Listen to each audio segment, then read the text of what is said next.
Hey ho pop gengs, prank. Tentu saja kata ini sudah tak asing lagi di telinga kita. Jauh sebelum kasus Ferdian Paleka dan musim prank artis jadi gembel, kita sudah mengenal kata prank di beberapa acara TV. Seperti Kena Deh, spontan yang melejitkan nama komedian komeng dengan celotehan khasnya, Uhuy. Namun apakah ada yang tahu dari mana budaya jahil ini berasal? Dan kenapa banyak orang yang tertarik membuat konten prank? Untuk mengetahuinya, ayo kita cari tahu bersama lewat DP Explore kali ini, bagaimana budaya kejahilan atau prank menjadi tren hingga sekarang.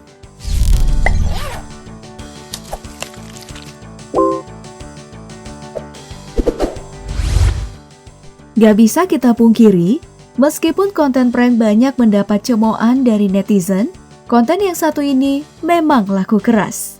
Hal ini dibuktikan dengan meledaknya view dari konten sejenis di platform kesayangan kita, yaitu YouTube. Kamu bisa cek sendiri di kolom pencarian YouTube, prank jadi gembel. Kamu pasti menemukan konten yang punya view bombastis. Bahkan ada anak artis yang mencapai 30 juta view karena konten jadi gembel di channelnya. Selain itu, ada konten prank wik-wik, prank ojol, dan prank-prank lain yang ditonton banyak orang. Kesuksesan konten prank dalam mendulang view di YouTube ternyata punya penjelasan ilmiah. Ini diistilahkan sebagai motivasi voyeuristik. Motivasi voyeuristik merupakan sikap senang menyaksikan reaksi orang lain. Melansir Remo TV, orang suka menonton ekspresi malu, kikuk, dan bersalah dari korban prank. Nah, rasa penasaran untuk melihat reaksi korban prank memiliki efek kejutan yang menghibur. Masalahnya, kenikmatan dalam melihat reaksi korban prank malah menjadi candu bagi penonton. Makanya, konten prank akan terus hidup bagi para kaum penonton. Candu dari konten prank bukan cuma dialami oleh para penonton. Para konten kreator juga mengalami candu. Selain dari view yang meledak dan juga nominal uang yang dihasilkan konten prank yang tidak sedikit, konten prank juga punya candu lain bagi para konten kreator.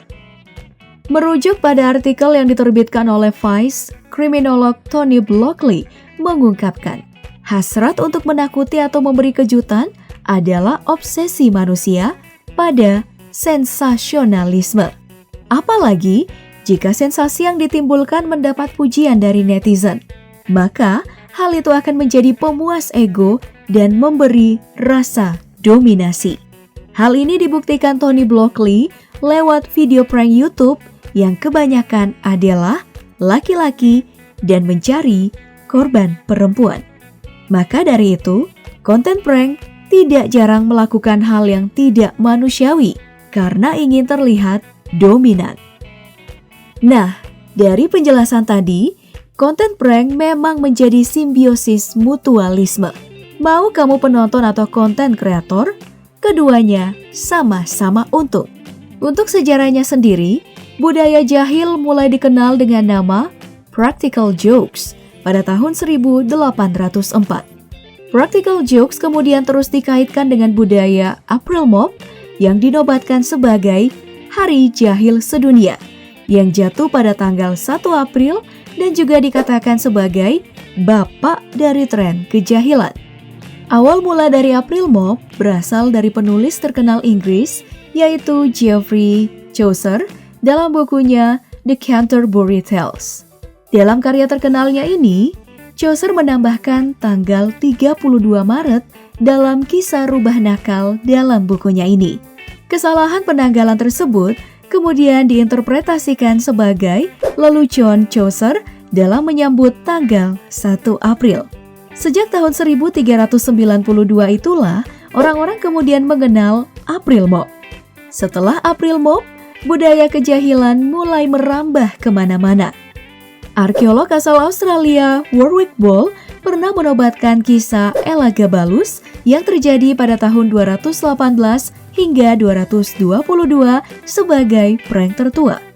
Elagabalus selalu mengerjai tamunya dengan mengisi kursi dengan bantalan balon yang kemudian diletuskan untuk membuat orang tersebut terduduk di lantai.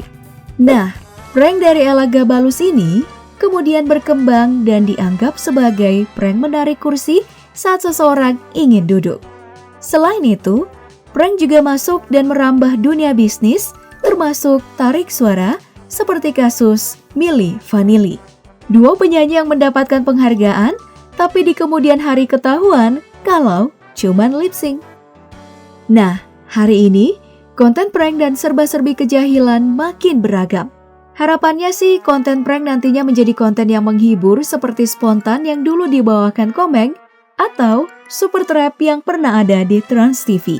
Supaya kejahilannya menjadi hiburan, bukan menjadi hal yang tidak manusiawi seperti ngeprank sembako sampah. Nah, kalau kamu gimana? Apa kamu suka konten prank atau tidak? Ceritakan di kolom komentar. Jangan lupa like, share, dan subscribe video ini dan sampai jumpa di video selanjutnya. Terima kasih. Bye-bye.